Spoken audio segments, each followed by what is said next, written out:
Most people I know, if they knew that was happening on a reservation, would be horrified. Yeah. Horrified that someone could go in and just force vaccinate your children. Well, no, in America, it's different. They can't as easily do that because American Indians were given the right to become full citizens back in 1924.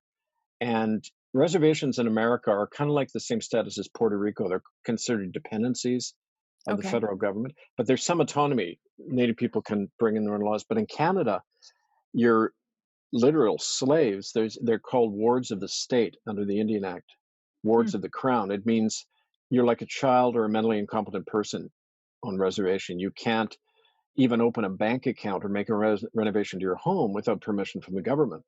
And it's a second category of citizenship. They're not citizens, and that's why often in Canadian newspapers you'll see of like police will have shot an Indian or beaten him to death in a jail cell or taking him outside town in winter and dumping him, and they never get prosecuted because you can do that to a group of people that aren't included under the law, like an expendable group, like Indians under the Indian Act. And so Right. um, once the old saying, if anyone is injured, it really injures all of us because those methods can then be used against anybody, right? Right.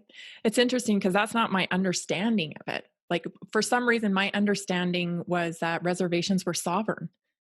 No, no. If you look in the Indian Act, it says all land is vested in the crown. So this was an old British tactic. They used the British Empire did this all over the world. They would go in, grab an land, like in Ireland, where my ancestors are from. They did Yep. this. They would grab the land, and then they would appoint local tribal chiefs to administer the land for the crown. That's what Indian chiefs do on reservations. They don't own their own land; they're administering it for this fiction called the Crown of England, right?